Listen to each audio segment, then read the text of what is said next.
가까워지는 은혜입니다. 오늘은 세 번째 시간인데요.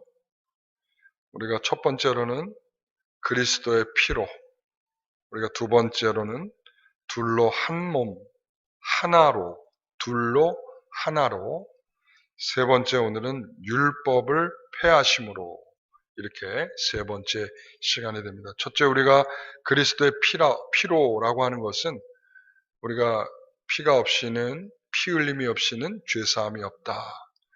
하나님께서 이스라엘 백성들에게 하나님과 가까워지는 방법으로 이 화해의 제사를 허락하셨고, 또한 신약의 성도들을 위하여 예수께서 단번에 십자가에서 죽으심으로 희생제사가 되셔서 이제 모든 믿는 자들의 피 흘림이 되셔서 그들을 위한 가까워짐, 화해가 이루어진 것입니다.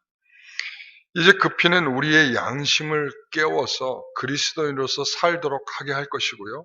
또한 하나님을 섬기도록 우리를 이끌어 가실 겁니다. 양심을 통해서 말이죠.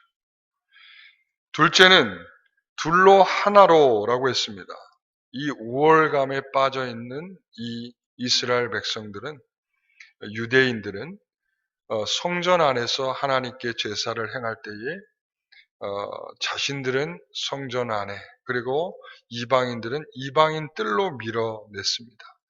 그 가운데는 담이 쌓아져 있었고 서로가 교류할 수 없을 만큼 높디 높은 그러한 서로 막힌 담이었습니다. 이제 예수께서 오셔서 그 담을 허셨다라고 말씀하고 있습니다.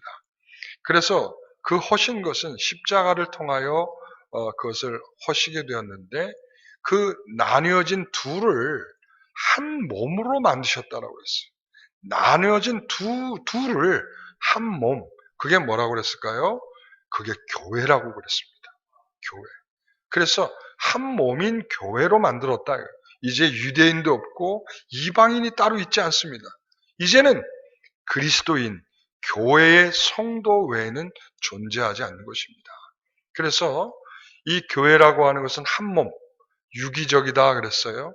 서로 연결되어 있다, 서로 보완적이다, 서로 책임을 지고 있다라는 말씀을 드렸습니다. 이제 그렇게 둘로 하나를 만들어서 가깝게 만들었다라고 한 건데, 이제 세 번째는 율법을 폐하심으로. 여러분, 율법이 무엇입니까? 우리는 율법을 생각하면 일단 인상을 쓰기 시작합니다. 율법이 뭡니까? 물어보면 무거운 짐입니다. 그리고 율법은 자꾸 우리를 이렇게 속박하는 것입니다. 근데 여러분, 너무 잘못 알고 있는 것 같아요. 여러분, 율법은 하나님께서 우리에게 행복 추구권을 그 안에 담으신 겁니다. 행복 추구권을. 여러분 잘 아시죠? 하나님께서 아담에게, 자, 이 동산에 있는 것은 다 네 거야. 그러나 동산 중앙에 있는 선악과만큼은 내 거야. 만지지 마, 보지도 마, 먹지도 마, 라고 했단 말이죠. 자, 행복 추구권이라고 하는 것은 그것을 보지도 않고 만지지도 않고 먹지도 않는다면 그에게는 행복이 보장되어 있는 것입니다. 그런데 사람의 마음이 어디 그렇습니까? 이 타락한 인간은 자기 스스로 행복해지길 원해요. 여러분, 그래서 행복을 말하는 교회를 잘 들어보십시오. 행복을 말할 때 뭘 말하는지, 행복을 어디서부터 얻으려고 하는지, 자기 스스로에게 나타나는, 혹은 우리 주변의 사람들로부터 주는 행복감, 이걸 말하면서 교회에서 이제 행복하십시오라고 말하는 것은 거짓말입니다. 하나님께서는 우리에게 이 율법을 주시면서 그 안에서 행복하라라고 하시는 겁니다. 하나님처럼 되고 싶은 마음이 결국 타락한 인간에게 나타나고요. 타락한 인간은 우리가 좀 전에 이구영 집사님이 기도했듯이 바벨탑을 쌓는단 말이죠.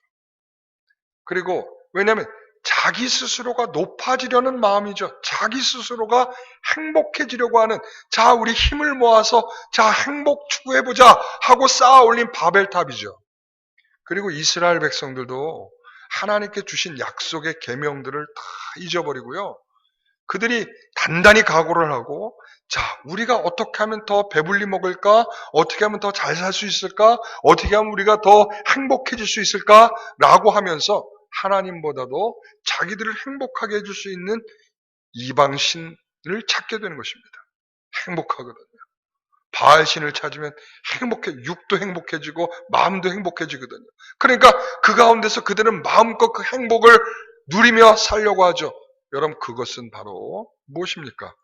그게 바로 하나님께서 우리에게 주신 참된 율법. 자, 이것을 우리에게 매뉴얼처럼 주셔서 그 매뉴얼을 자, 잘 지킨다면 너에게 행복하다라고 말씀하신 그 모든 것을 다 망가뜨린 모습들이죠. 하나님은 이스라엘에게 율법을 주셨어요. 오늘 본문에 뭐라고 표현해? 의문이라고 표현됐어요. 의문. 다시 말하면 문서로 주셨다. 그들에게 계명의 말씀들을 문서로 그들에게 주셨어요. 이 문서로 주시면서 이렇게 말씀하셨죠. 대표적인 것은 뭔가 하면 신명기 28장의 말씀이죠. 신명기 28장의 말씀은 이런 것입니다.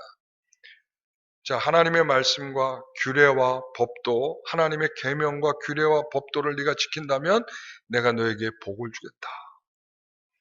자, 어떤 복이냐?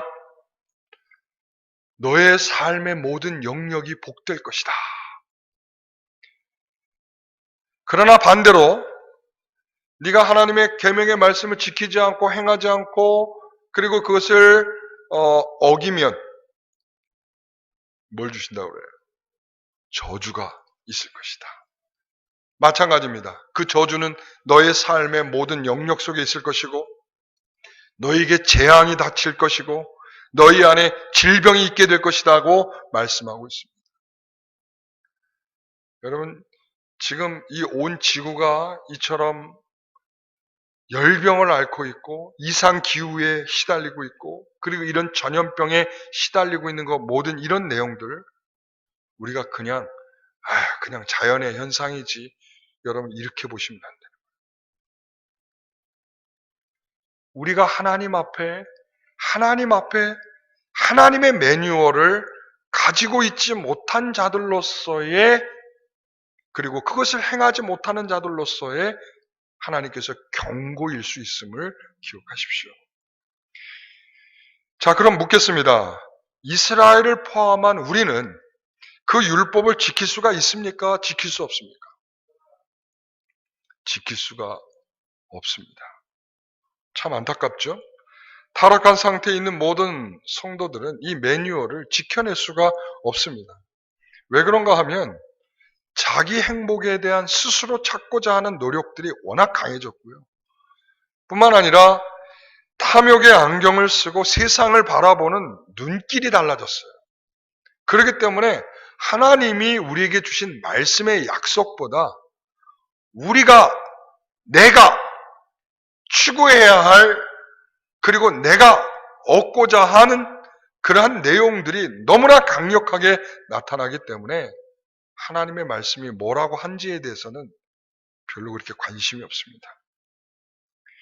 여러분, 이러한 능력이 우리는 상실되어 있습니다. 유대인들도 마찬가지입니다. 근데 이 유대인들은 하나님께서 우리에게 율법을 주시지 않았느냐?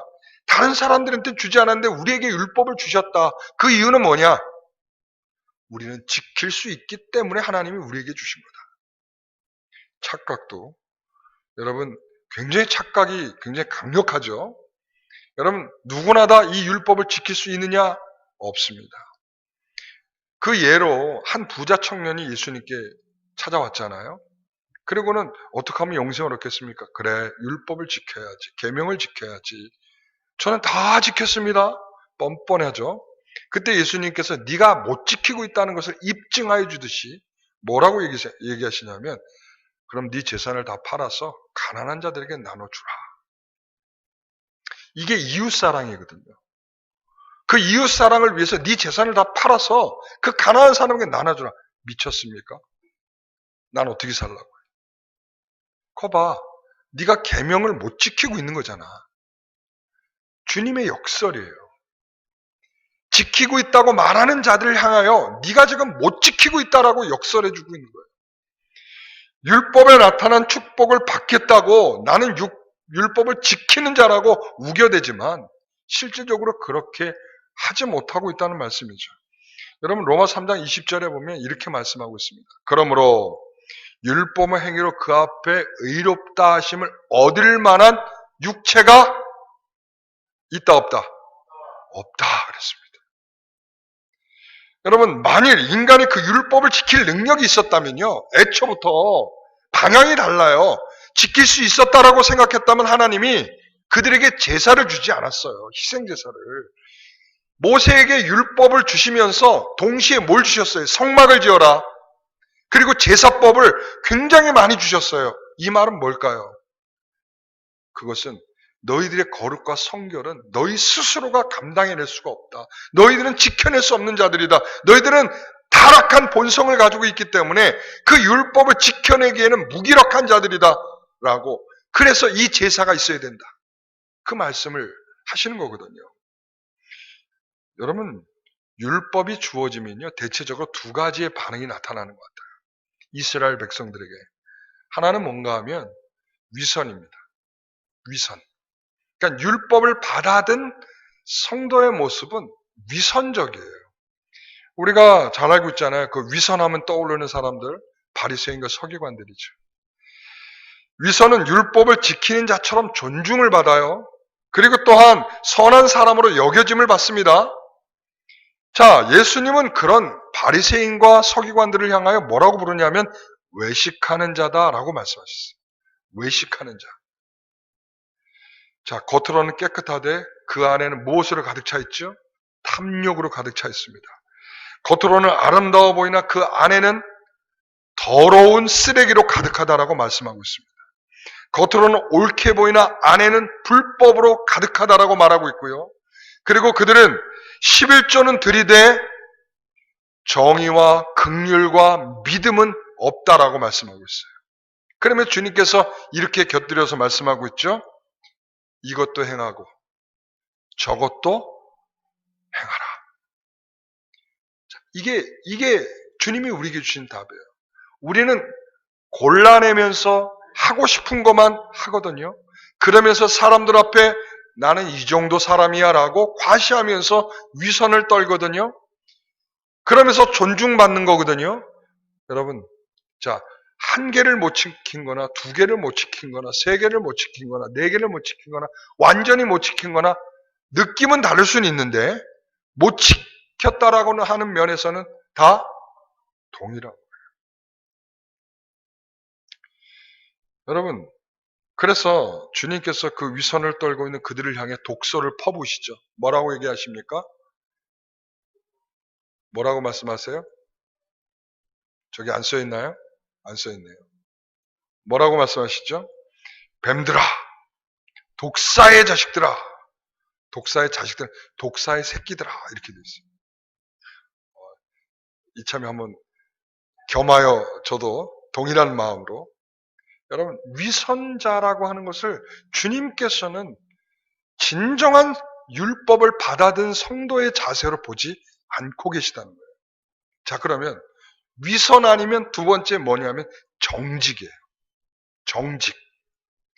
위선을 떨든지 정직하든지 둘 중에 하나예요. 무관심한 거는 제외합니다. 여러분, 이 정직하다라고 하는 것은 뭔가 하면 나는 죄인이다라는 것입니다. 나는 죄인. 여러분, 세리가 주님 앞에 기도하면서 그렇게 하잖아요. 하나님 앞에 기도하면서 어떻게 합니까? 나는 죄인입니다. 그는 자신의 옷을 다 발가벗고 얼마나 자기가 더러운 자인지 하나님 앞에 다 내놓고 있습니다. 정직한 자입니다. 그러면서 이렇게 고백하죠. 나는 죄인입니다. 나를 불쌍히 여겨 주옵소서. 나는 죄인입니다. 라고 말합니다. 여러분, 정직한 거죠. 나는 사람들에게 몇 배를 불려서 채무를 받았습니다. 나는 가난한 사람들 거를 털털 털어서 그들의 것을 빼앗았습니다. 이 세리는 하나님 앞에 자신의 죄악을 다 내놓으면서 나는 죄인입니다 라고 말하는 거죠. 율법을 못 지켰습니다. 저는 죄인입니다 라고 말하는 거죠. 여러분, 이것은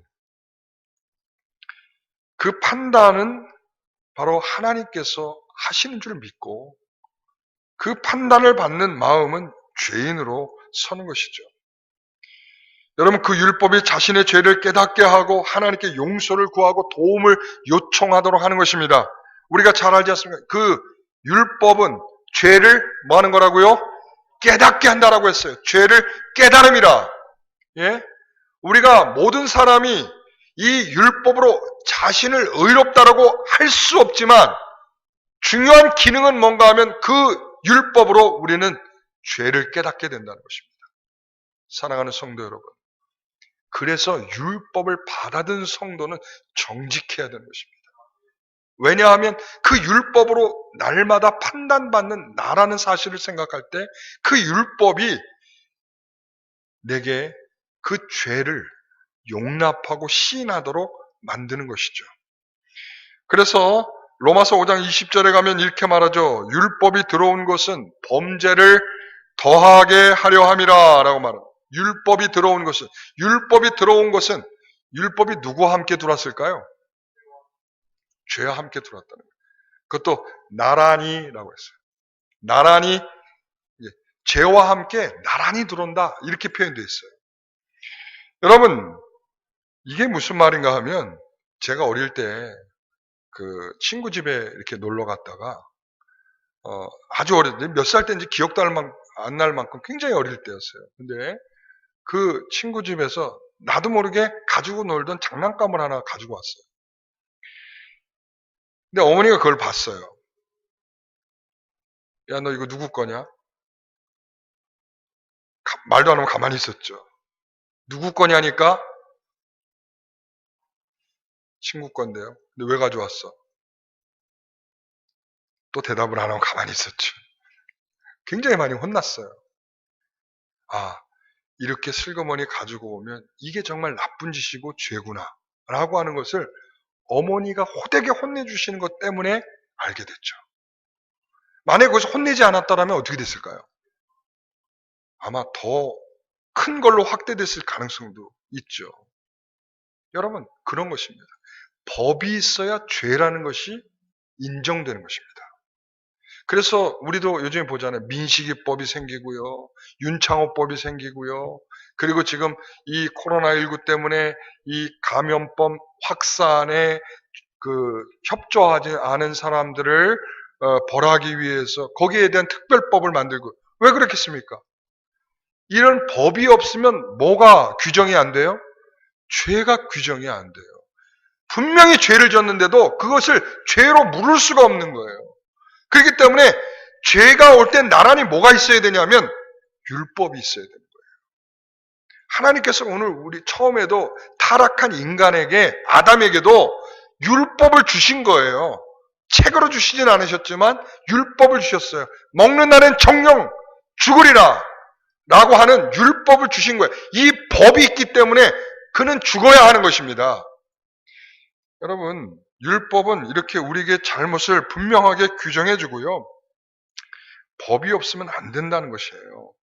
그래서 죄가 더한 것에 은혜가 더해지는 이유가 그것입니다. 아까 율법과 죄가 나란히 들어왔다고 그랬죠? 그러니까 그 죄에 대해서 율법이 규명을 해줬잖아요? 그러니까 내 스스로가 뭐를 느끼게 돼요? 죄를 느끼게 되죠? 그러니까 그 죄가 더해지게 되겠죠? 저 죄가 그 더 있는 그 자리가 그래서 하나님께 은혜를 구하는 자리가 되기 때문에 그 자리가 뭐가 더하는 자리라고요? 은혜가 더욱 넘치는 자리가 되는 것입니다. 여러분, 유대인이나 이방인이든 더러운 이물질이 가라앉아 있는 물컵과 같아요. 여러분 알죠? 이렇게 다 침전되어 있는 물컵에 보면 맑은 물 같지만 조금만 탁 흔들리면 다시 어떻게 됩니까? 다 더러워진 물이 돼버리고 말아요. 근데 이 유대인이든 바로 이 이방인이든 다 그런 상태에 있는 자들입니다. 그래서 이 유대인들은 오만하게도 말이죠. 우리는 율법을 가지고 있으니까 율법을 지킬 수 있는 자로, 그러면서 이방 사람들과 담을 쌓으면서 그들을 밀어내기 시작했어요. 그들과 원수가 되었습니다. 왜? 율법이 규정하고 있는 것에 대해서 안 지키거든. 율법 먹지 말라 하는 음식을 이방인들은 어때요? 먹죠. 혐오하는 거예요. 자, 이방인들하고는 뭐도 하지 말라고? 결혼도 하지 말라는 거예요. 왜요? 그들을 혐오하는 가장, 그들하고 이질을 느끼는 가장 큰 표현이거든요. 그런데 주님께서 지난주에 말씀대로 화평이신지라. 자, 15절 말씀 같이 한번 읽어보겠습니다. 15절, 16절. 법조문으로 된 계명의 율법을 폐하셨으니 이는 이 둘로 자기 안에서 한 세 사람을 지어 화평하게 하시고, 16절, 또 십자가로 이 둘을 한 몸으로 하나님과 화목하게 하려 하심이라. 원수된 것을 십자가로 소멸하시고. 자, 계명의 율법을 폐하셨다 이렇게 말하고요, 원수된 것을 십자가로 소멸하셨다라고 말씀을 하고 있습니다. 율법을 폐하셔서 추구하려는 건 뭡니까?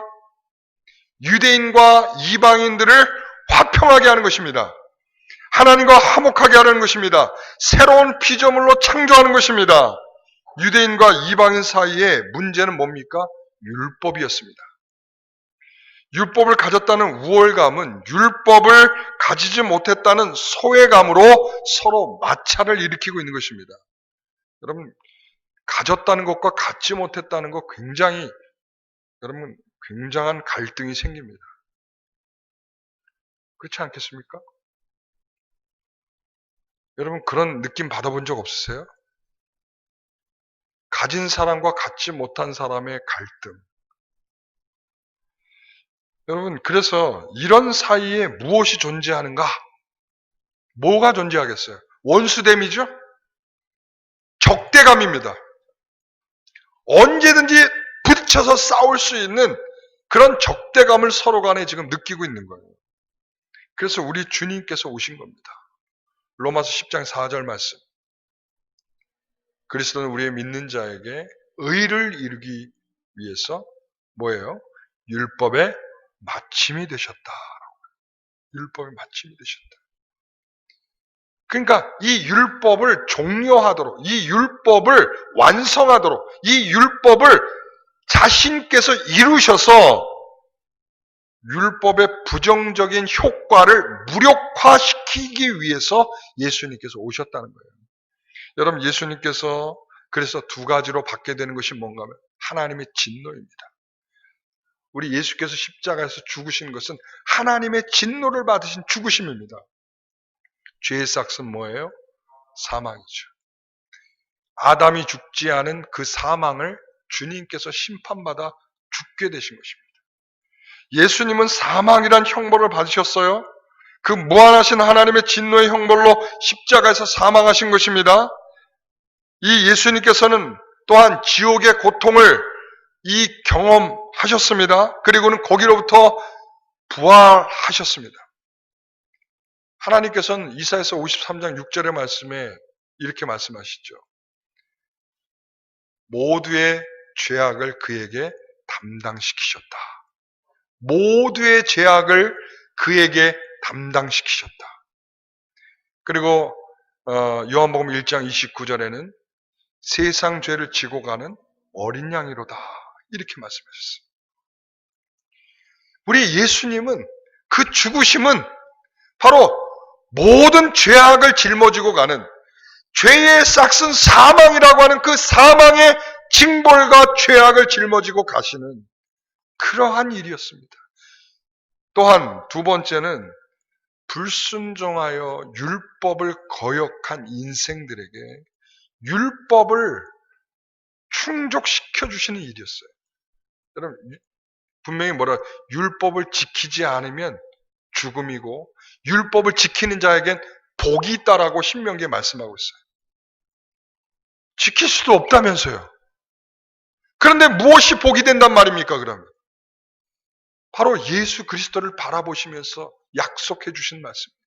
이제 예수 그리스도를 통하여 그 율법이 지켜지게 될 텐데 그 안에 있는 자들은 이제 복을 받게 된다는 말씀을 하고 있는 것입니다. 여러분, 이 율법을 어떻게 만족시켜 주고 있는 것입니까? 예수께서 죽으심으로 말이죠. 예수님께서 죽으심으로 말미암아 하나님께서 약속하신 공의를 만족시켜 주신 것입니다. 이 율법으로는 우리는 서로 원수이고 하나님과 원수입니다. 그러나 예수 그리스도의 중보 사역은 그 원수됨을 회복하는 유일한 방법인 것입니다. 원수된 것을 어디에서 소멸하셨다고요? 십자가에서 소멸하였습니다. 이제는 그들 가운데서도 원수로 이제는 더 이상 성립되어 있지 않은 것입니다. 율법이 있는 자 없는 자로 구별하는 것이 아니라 율법이 있는 자는 율법을 가지고 심판을 받을 것이요 율법이 없는 자는 율법이 없는 것으로 심판을 받게 될 것입니다. 여러분, 우리가 교회로 모인 것은 그 십자가를 걸고 모인 것입니다. 대신 형벌을 받으시고 대신 공의를 만족시키신 그 예수 그리스도의 은혜로 말미암아 우리는 교회로 이렇게 모여 앉은 것입니다. 여러분, 그게 바로 주님과 우리를, 그리고 하나님과 우리를, 그리고 우리 성도와 성도를 가깝게 하신 일입니다. 여러분, 이 일을 위해서 마지막으로 제가 여러분에게 이런 말씀을 드리고자 합니다. 그것은 뭔가 하냐면 우리가 여기에서도 우리도 똑같은 태도를 가질 수 있습니다. 우리가 말씀을 좀 더 안다, 그리고 내가 말씀을 좀 더 지켰다, 내가 말씀을 통해 조금 더 열심을 내고 있다. 여러분, 이런 일들이 누구에겐가는 우리가 오히려 정죄를 하게 되는 꼴이 될 수 있습니다. 우리가 말씀 앞에 섰습니다. 우리는 그 말씀 앞에 서면 부끄러움이 더 많습니다. 저도 그렇습니다. 저도 목사이지만 이 말씀을 읽어가고 말씀을 설교하고 말씀을 준비할 때마다 더 많이 느끼는 자극은 뭔가 하면 나는 정말 죄인이구나. 내가 좀 더 아는 것이 복일 수 있습니다. 그러나 그 아는 것을 가지고 내가 위선을 떨듯이 나는 이런 것도 하고 나는 저런 것도 행하고 나는 이런 말씀을 알고 있고 라고 하는 것이 자신의 굉장한 위선이 될 수 있다는 것을 우리가 아셔야 됩니다. 아까 제가 뭐라고 말씀드렸죠? 자, 율법 앞에서 어떤 태도가 필요할까요? 정직한 것. 여러분, 우리 성도들이 하나가 될 수 있는 유일한 정신은 이겁니다. 서로를 좀 더 알고 좀 더 행한다 해서 서로 비난하지 마십시오. 그것은 서로를 가르는 일입니다. 여러분, 연약한 자들을 위해서 희생하라는 것이 좀 더 아는 자와 그리고 좀 더 섬겨야 될 자의 책임입니다.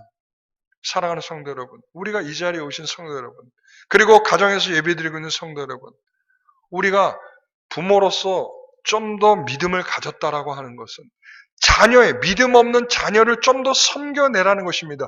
그들을 비난하고 그들을 정죄하라는 것이 아닙니다.